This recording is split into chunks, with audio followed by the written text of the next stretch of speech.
Hello again. This week I start to talk to you about project management and quality management issues in software engineering. So let me share my slides with you. Actually, they're the books. So here we go. Let's do a presentation thing. Okay. So what does project management involve? I'm going to cover one or two topics in this part, and I'll leave you with some to read by yourself because some stuff you would have already encountered in other parts of your program. Otherwise, it's really very straightforward to read. So I'll be focusing on the project management aspects in this part. So what does software project management concern itself with? It's really about managing the project. Sorry, this keeps jumping. About managing delivery of the project on time and within budget. Yeah, these are the two most important things that we try to achieve.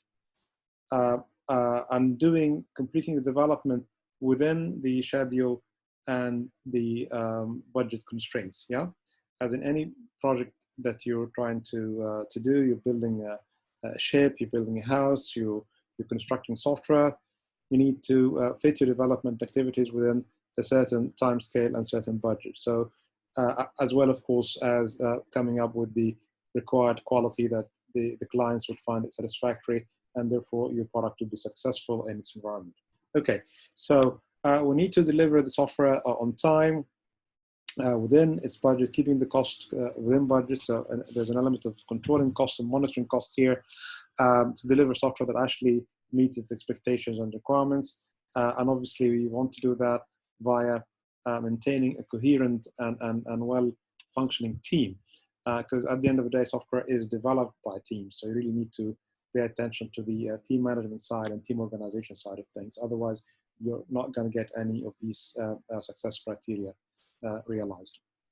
Okay, now software is different from other hardware projects or conventional engineering projects like maybe naval engineering or construction engineering or building a machine or something like that, because software is different from any of these things. It's intangible.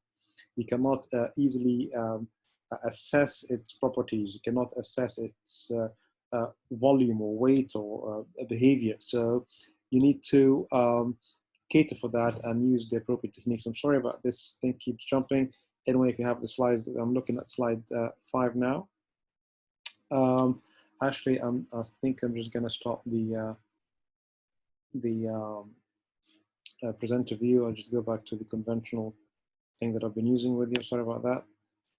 Okay, so let's go back to the slide I was just talking about. Software is different from other hardware or sort of conventional tangible engineering products like machinery and buildings and stuff like that, because it's intangible. You cannot really see it or touch it or weigh it or measure it. It's very hard. There are measurements, of course, but it's very hard to measure. It's not as easy as you would if you have like you're measuring a piece of wood or a bar of steel or something like that. Also, many software projects are one-off projects. You don't repeat them very often. Yeah? You don't do the same thing several times. So every project is different from the one before, even though they might be in the same domain or the same area, serving similar kinds of clients or organizations. Even managers who have seen many projects before, they're unlikely to be able to completely apply what they've learned in other projects exactly to the project in hand. So they may find it difficult to actually anticipate problems and the special circumstances of the project you are looking at. Also, software processes are variable and organization specific. Every software development organization may have its preferred software development process. So there's a difference between these in terms of the the developing organization, the software development organization, as well as the clients as well. So you don't really know which particular software process would cause you problems later on with respect to the project situation you have. That's why we spent a bit of time at the beginning of this course looking at different software development processes. We call them life cycles as well. You can call them life cycles or development processes. So you need to always match the process that you decide to follow with the product, the organization that wants this particular product developed, as well as the developing organization. That's your team, software development team itself. Okay, what factors have an effect on project management?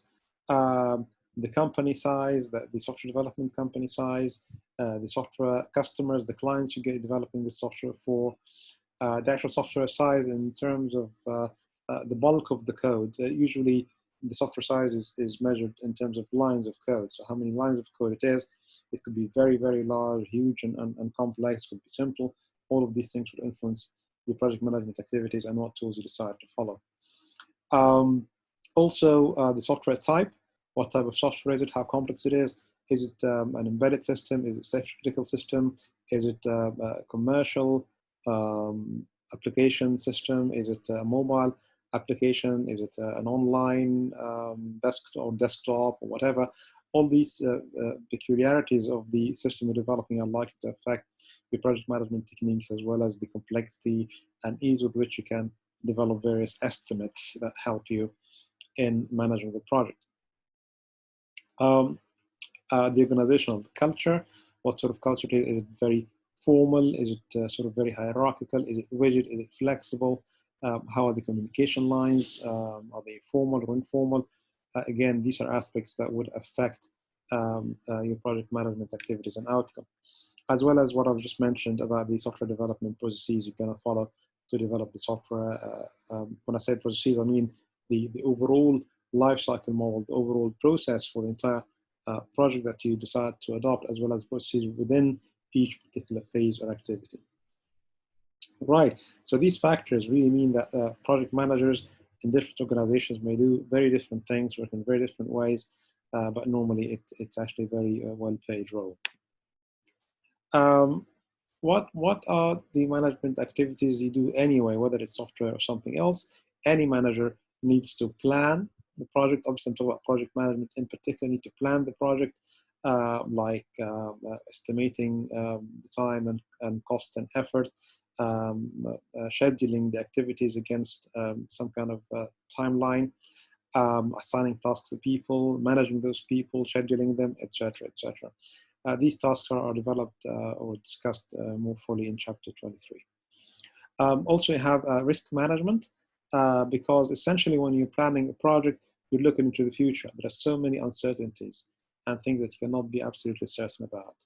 Things that could lead to harm or loss or undesirable situations. We call these risks. So you need to do risk management or manage the risk. How we do that, we'll look at it later, but there's a number of risks that can affect any software project that the manager needs to estimate, plan for, monitor, and actually take some kind of action to minimize the impact of those risks if they are realized. You also need to do people management, your team, your colleagues, software developers, and so on. So that's something also project management would be strongly involved in.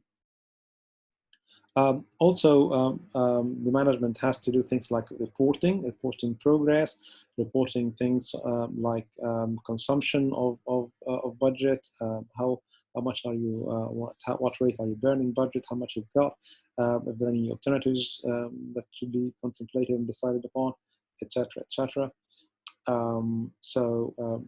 That's an essential part of the project management duties, and writing proposals. When we say proposal, we usually mean a proposal to a potential client. Yeah, like the client publishes something called requests for proposals to a number of companies in the market to develop a system, and a project manager would be involved on the side of the software development organization to develop or write a proposal to the client outlining how the particular needs as published in the request for proposal would be satisfied with what kind of staff, with what budget, what time scale, what tools, etc., etc. So the first stage of a software project usually or sometimes involves writing a proposal to win the contract. Yeah, so you're actually bidding for this particular job by writing a contract. Of course, the proposal at this stage, obviously, until it's accepted, and usually this acceptance happens after some negotiation of the contract.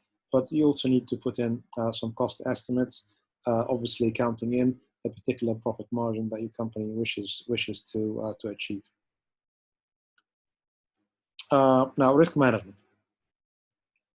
What are risks? Risks are things that could go wrong, that could negatively impact your project progress, its success, its budget, its delivery on time, etc. Risk management is then about identifying the risks that may affect the project and planning to minimize their effect. Yeah, don't say eliminate the risk, because quite often you cannot eliminate the risk. Okay? You can do some avoidance action sometimes if you can, but sometimes you cannot avoid the risk. So you cannot actually eliminate it, but you have to plan for it should the risk actually be realized during the project. We're talking about inherent uncertainties here in software development. What uncertainties can pose risks to the software development enterprise? Maybe incorrectly or loosely defined requirements, maybe unanticipated changes in requirements because the customers have changed their needs, which happens very often. There are also difficulties in estimating the time and resources needed for development, which can pose risk as well if you get this wrong.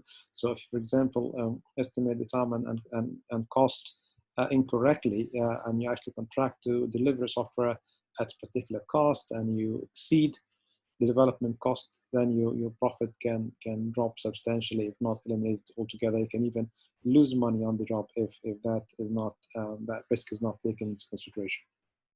Also, what you really have to do is you have to anticipate risks, yeah, expect risks, and understand the impact of these risks if they are realized. So you ask yourself, what would happen, or what might happen if this particular risk is realized?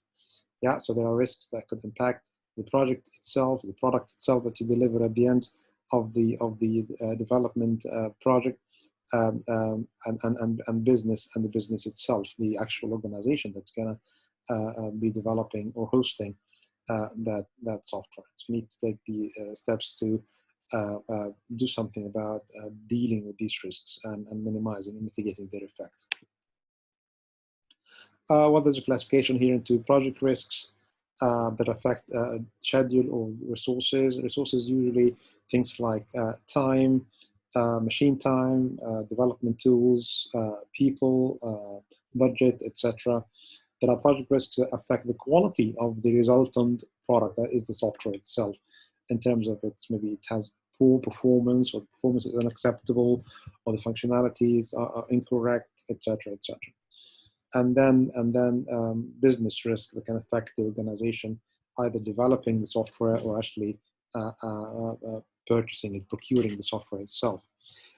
So you need to build some kind of a risk register. You actually write a list of the potential risks that can affect the project that you need to identify. So we need to develop something like that, this kind of grid. Sometimes people call them risk register, which is very common practice. So you write, you name the risks that you've identified, you describe what areas of the development endeavor it's going to affect. Is it the project, is it the business, or is it the product, as you just mentioned in the previous slide? And then you write a short narrative to describe what that risk is. For example, if I say one of the risks is staff turnover, obviously this would affect the project, yeah, the development organization, the software development organization. What is the description of that? Just a hint on what I mean by staff turnover. Here we mean that experienced staff might leave the project before it's finished. They find another job, they're taken off the project for some reason, they resign. So this is a risk. So you do that for all the attendant risks that you can identify. Obviously, don't get too facetious about it and just sort of pick techniques in ده and sort of تتلكك بقى وكل حاجة تقول this is a risk. Can it be reasonable and try to identify those risks that are actually reasonably impactful and sort of reasonably present in your development situation. Okay, so you need to do a number of things, number of activities here to deal with risks. The first one is to identify the risk, and then you analyze the risk to assess its likelihood. Yeah, what is the probability of this risk occurring, and the consequences if this risk is realized, the impact. Because there might be a risk that is very high in probability, but actually the impact is very low. Like, okay, it could rain. Okay, it's very probable that it might rain, but what consequences is that gonna have on the project? Is it gonna be like some stuff are gonna be late for work? Okay, you know, not such a big deal anyway, unless of course we talk about different system. Risk planning, drawing up plans to avoid or minimize the effects of the risk. And then obviously, having done all this, you need to monitor the risk to be informed or to find out when risks are realized or are about to be realized, that you can actually start to mobilize and amass your resources to deal with those risks according to your plan. So this diagram sort of summarizes this: risk identification, list of potential risks that you put in the register, risk analysis, prioritize the risks and assess the likelihood and the impact. And then you plan for the risks, like decide, am I going to avoid the risk? I'm going to try to mitigate the risk. When am I going to get some contingency resources or develop contingency plans to deal with realized risks if they do get realized. And then you need to continuously monitor the risks so that you can actually start action in a good time. Okay, what sort of risks we might identify? Well, potentially a long list of types of risks, but maybe you can start with this: technology risks. The technology doesn't work or is not available in time, for example. Organizational risks: the organization changes its mind, cuts the budget, cuts the project. The organization is not fit for this particular kind of development.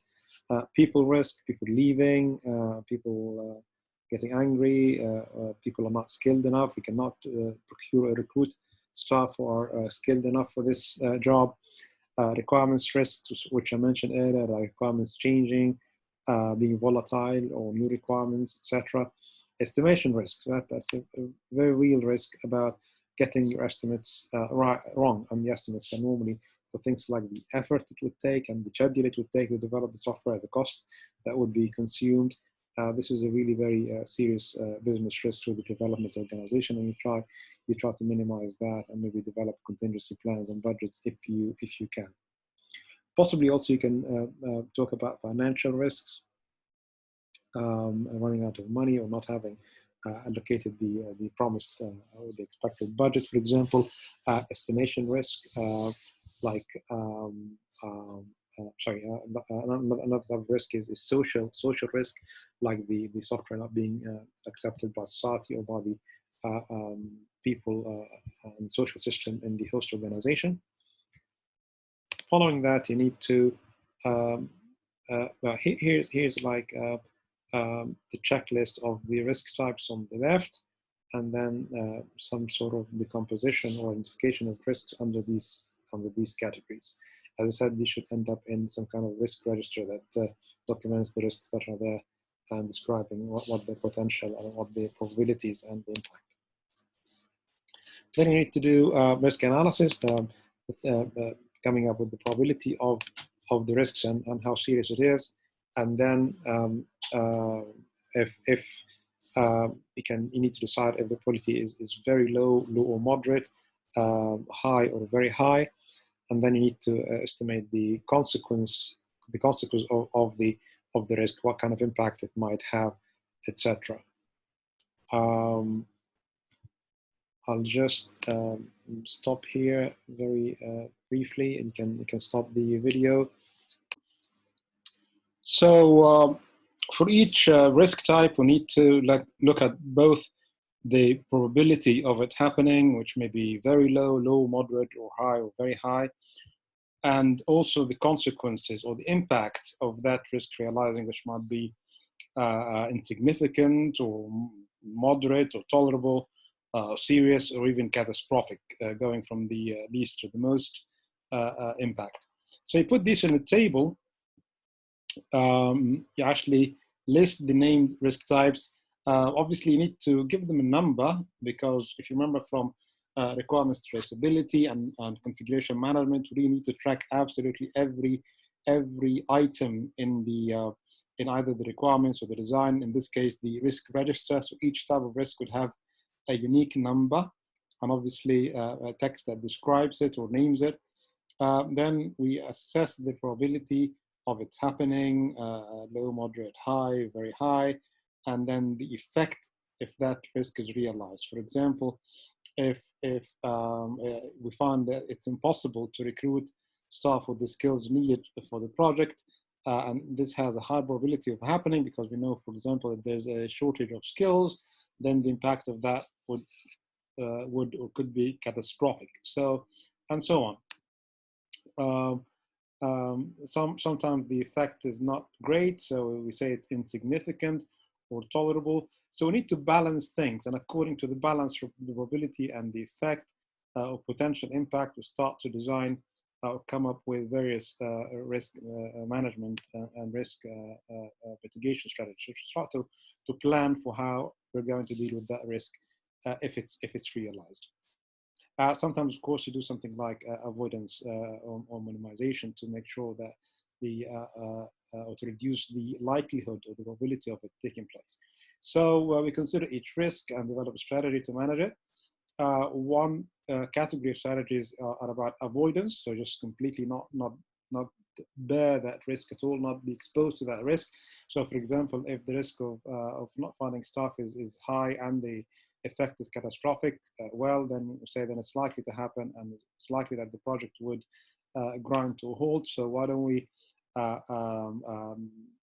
do away with development altogether? We don't rely on for development staff, and we try to use COTS more.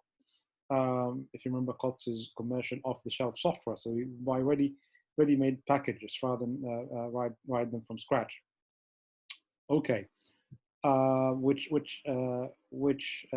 can result in the probability of the risk will arise is actually reduced. Obviously, the risk of the thing taking place and then impacting the project ongoings. Minimization strategies minimize the impact of the project, so of the risk. I'm sorry. So in that case of staff skills, staff recruitment, we might say, okay, then we start early to recruit, or we start a campaign of training staff that we know are good or trainable, etc., etc. So this is about minimizing the impact of the risk or the likelihood of it actually taking place. And then we need to do contingency. Actually, I should have said here, I'm sorry, the minimization strategies are about minimizing the impact. So one is about reducing the probability, and the other one is about minimizing the impact if that risk is actually realized. So the minimization strategies is about minimizing or reducing the impact of the risk if it's realized on the project or product. Okay. Now we have also to do some contingency planning. I assume that the risk will take place, will actually be realized. So what do we do? So contingency plans are like your ihtiyati, your reserve of actions and whatever resources you need to put together or make sure are easily accessible, so that you can avoid the strategy or minimize its impact, reduce the probability or minimize its impact. Right. How do we do this? Well, we keep firing what-if questions, like scenarios. What if several engineers are ill at the same time? You know, how obviously we need again to think about the likelihood of that happening and what is the impact, and we try to deal with both. So let's look at some strategies. For example, if we have recruitment problems, one strategy is to alert the customer to potential difficulties and the possibility of delays. So you know, obviously, because the impact on the project might be delayed, then we have to discuss or tell the customer that there's a potential that this might happen if you don't find enough human resources in the market. We could also, as I said earlier, investigate buying in options, actually buy in ready-made packages. Okay, How about staff illness? It's a different type of risk, different from recruitment problems. Okay, so maybe we can, as a sort of a mitigation strategy, is that we reorganize the team so that there is more overlap of work, so people are shadowing each other. So you never give an important task to one person to do it by himself or herself. You actually assign someone else on the team to help them, so that if the main person is unavailable for whatever reason, the other person can basically step in and take over. Obviously, recommended in any staffing situation. So the people who are in the team or shadowing each other would understand each other's job. So that would be a risk mitigation strategy. So in that case, we're assuming that if the risk takes place, obviously cannot avoid the risk, really cannot minimize it. Volatility of it happening, it's out of our hands completely, but we can deal with its impact when this risk is realized, or should that risk be actually realized. Okay, and so on and so forth in this slide as well. There are more strategies for dealing with various types of risks. One very important aspect of risk management is risk monitoring. We have to keep an eye on the risk. Yeah, we have to monitor to see whether the various risks that we have identified are likely to actually occur in practice. Yeah, so for each identified risk, we need to look at it regularly to decide whether or not it's becoming less or more probable. Yeah, or even the probability, even before it actually happens. Maybe some change in requirements and in the environment, in public health, like what we have today, the effect of the virus pandemic makes it more probable that some members of staff will actually fall ill. So we have to even ratchet up plans to deal with that. So assume, yeah, okay, the likelihood is now greater that some members of staff are going to fall ill. So we need to even more come up with more solid plans for dealing with situations of staff illness, as well as strategies to minimize the impact of illness by them not infecting other people. So maybe we isolate them, maybe we stress hygiene and being not exposed to the infection, etc., etc. We also need to assess whether the effects of risk have changed. So it's not just the probability, but also the effect of the change. Maybe the effect would be more or less catastrophic than we have previously thought. So again, this is something we need to continuously monitor. So each key risk should be discussed at management progress meetings. Obviously, the major risks have to be discussed, and a report of some sort on what is happening to them, what sort of changes have happened since the last time these were discussed in terms of probability or effect, or even something to do with the ongoing planning for dealing with them. Now, what sort of indicators we need to collect for risks, what sort of things we might actually use to monitor whether the risks are actually happening or not, and whether these risks are being realized. Okay, so for example, one risk type, estimation. So remember, there was an estimation risk, which is a category of risk that we misestimate, underestimate, or overestimate things like effort or time or budget. So what indicates that this risk is being realized? When we start to fail to meet agreed schedules, when we fail to clear reported defects, or we fail to stick to the budget, for example, because some risks don't sort of happen all at once. They can happen in small measures. So if we keep an eye on the indicators and be alert that actually we're increasingly failing to meet schedules, or increasingly failing to meet cost estimates, then there's clearly a problem there. So we can actually get a head start moving before the problem becomes too big and the impact becomes huge of this risk being realized. Because the risks don't necessarily come all at once or in full blow and full strength. Okay, so I'll stop here, and thank you for listening, and we meet in part 2, inshallah. Thank you.